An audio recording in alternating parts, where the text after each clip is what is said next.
Assalamualaikum warahmatullahi wabarakatuh. Selamat berjumpa kembali Bapak dan Ibu dimanapun berada. Pada kesempatan kali ini saya akan membagikan informasi terkait dengan pembentukan KPPS atau Kelompok Penyelenggara Pemungutan Suara pada Pilkada tahun 2024. Namun sebelumnya, bagi Bapak atau Ibu yang baru menemukan channel ini, jangan lupa klik tombol subscribe-nya serta nyalakan lonceng notifikasinya agar selalu mendapatkan video-video terupdate lainnya. Baik Bapak dan Ibu, langsung saja kita ke video lengkapnya berikut ini. Nah, di sini kita akan membahas terkait dengan pembentukan KPPS pada Pilkada serentak di tahun 2024 ini, yang mana ini sumbernya dari KPU RI ya Bapak dan Ibu. Nah, sekarang ini sudah memasuki tahap pembentukan KPPS ya.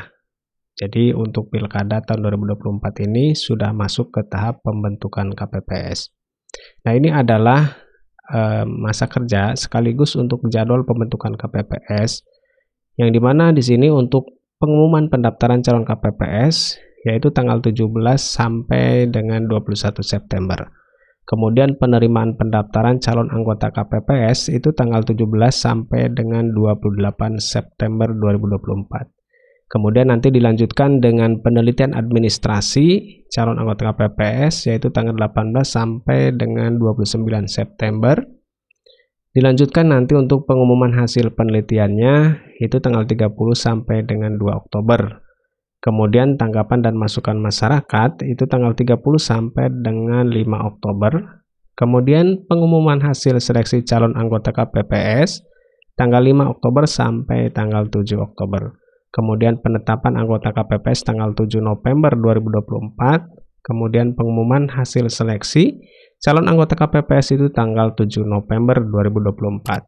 Dan adapun untuk masa kerja KPPS Pilkada tahun 2024 ini adalah tanggal 17 November sampai dengan 8 Desember 2024. Nah, adapun untuk persyaratan anggota KPPS, pertama adalah warga negara Indonesia ya, kemudian berusia paling rendah 17 tahun dan diutamakan paling tinggi 55 tahun. Kemudian selanjutnya setia kepada Pancasila sebagai dasar negara, Undang-Undang Dasar Negara Republik Indonesia tahun 1945, Negara Kesatuan Republik Indonesia Bhinneka Tunggal Ika, dan Cita-Cita Proklamasi 17 Agustus 1945.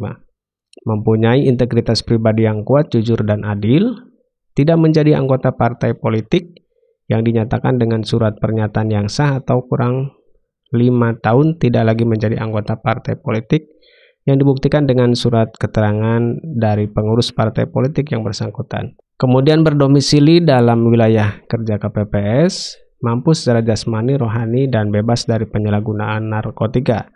Berpendidikan paling rendah sekolah menengah atas atau sederajat, kemudian tidak pernah dipidana penjara, berdasarkan putusan pengadilan yang telah memperoleh kekuatan hukum tetap karena melakukan tindak pidana yang diancam pidana dengan penjara 5 tahun atau lebih. Nah, ini persyaratan anggota KPPS.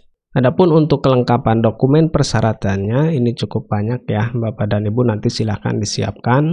Yang pertama itu adalah surat pendaftaran sebagai calon anggota KPPS, kemudian fotokopi kartu tanda penduduk elektronik atau KTP, fotokopi ijazah sekolah menengah atas atau sederajat ijazah terakhir, kemudian surat pernyataan dalam satu dokumen yang menyatakan, ini poin-poinnya ya, setia kepada Pancasila dan seterusnya. Kemudian surat keterangan dari partai politik yang bersangkutan bagi calon yang paling singkat 5 tahun tidak lagi menjadi anggota partai politik. Kemudian surat keterangan sehat jasmani yang dikeluarkan oleh puskesmas atau rumah sakit ya, bisa juga dengan klinik. Kemudian daftar riwayat hidup, dan terakhir adalah pas foto berwarna 4x6. Nah, ini adalah kelengkapan dokumen persyaratan yang harus disiapkan oleh Bapak dan Ibu yang akan mendaftar menjadi anggota KPPS. Nah, lalu bagaimana cara pendaftarannya? Nanti untuk pendaftarannya Bapak dan Ibu silahkan datangi PPS pada desa atau kelurahan sesuai dengan domisili ya. Untuk informasi lebih lanjut dapat menanyakan ke KPU Kabupaten Kota, PPK, dan PPS pada wilayah masing-masing. Nah, itulah informasi yang bisa disampaikan pada kesempatan kali ini. Mudah-mudahan bermanfaat. Terima kasih. Assalamualaikum warahmatullahi wabarakatuh.